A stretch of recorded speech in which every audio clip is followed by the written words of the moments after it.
So, okay guys, eto, another day, another vlog tayo. So yan, madilim-dilim pa. Yung nanay ko ay napakaagang naglalaba at tayo bago tayo aalis, syempre, pray muna kay Lord at mabilisan na lang guys. Nandito na agad tayo sa bilihan ng pandisito. Syempre, Daddy Jepo nyo, morning grind niya lagi yan. And afternoon yan, kinarga lang natin guys. So yan guys, fast break na lang tayo dito. Nandito na agad tayo sa bahay. Yan, nadatnang ko pa rin yung nanay ko naglalaba. So yan guys, 'di ba? Yan, na-diskarga ko na. So diskarga lang natin. Tapos afternoon guys, ito tuloy-tuloy na tayo. Naglalagay na rin tayo ng soft drinks doon sa ating freezer.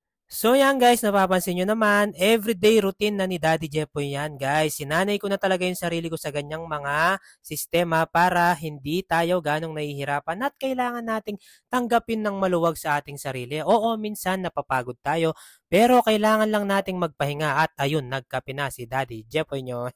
So after nung guys yan, pinaghiwa ko ng nanay ko ng carrots and bell pepper. So yan, bali lulutuin niya pala guys. Eto, mabilisan na lang tayo. So surprise ko kayo ha, baka nahulaan nyo na.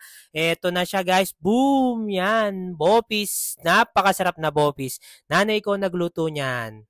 So, after nun guys, eto na naman yung another routine natin. Yan, isuserve natin si mami ng food. Yan, everyday routine ko yan. Kasi talaga guys, nako, kahit may mga nagko-comment na bakit lagi daw ako nagsuserve, sumasaya ako dyan guys.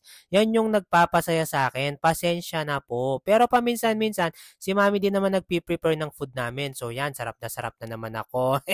So, eto yung pinakamasarap. Yan, kasama ko yung pinakamamahal ko sa buhay. Yan, kain na kami. And after nun, water break lang tayo guys. At eto nga, boom, kakatapos ko lang kumain, dumating na yung tube ice. So, dali-dali ko na talagang inayos yan guys para after nito, ihatid na natin si mami. Mabilisan lang yung guys yan. Nagpalit lang ako ng damit. So, yan. Bali pala, eto guys.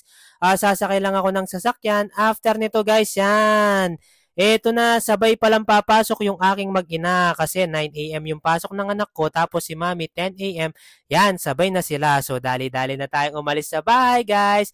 Yan yung pinakamasarap sa pakiramdam, guys. Yan, yung may service kami. Nako, thank you talaga, Lord, sa pa-service mo sa amin na teto. Siyempre, pampaswerte muna sa anak ko. Yan, i-added ko siya. Buti kasama ko si mami siya, nagvi-video nito pagpasok at ayun, palabas. Iba talaga pag may camera, women. So, ito afternoon guys, ito mabilisan na lang kami, yan. Appreciating the moment kasi kahit umuulan, nakakapagbiyahe kami, di ba? Kasi nga may sasakyan na tayo. Dati guys, nakamotor lang kami ni mami. So afternoon guys, yun, pampabuenas lang. At syempre, hindi mawawala yung pasiguay. Yan, si Kuya Parking, nagulat siya, nandito na naman ako.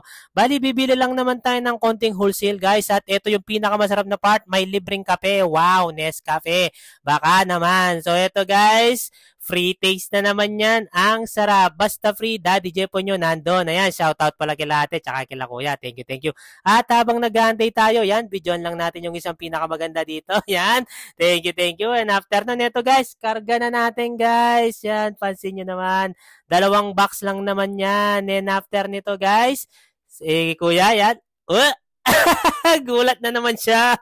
Sabi ko, sisikat na siya. Pero I appreciate that man. Ako, napakatyaga talaga sa pagpaparking. And after nito, yan, may konting oras pa tayo. Nandito na tayo sa school ni Gino. While waiting, nangangamoy na namang edit. Yan, always productive. So, yun guys, labas na yung anak ko dito. Yan, nasaya na naman siya. So, after nito, mabilisan lang, konting pampaswerte at nandito na nga kami sa bahay.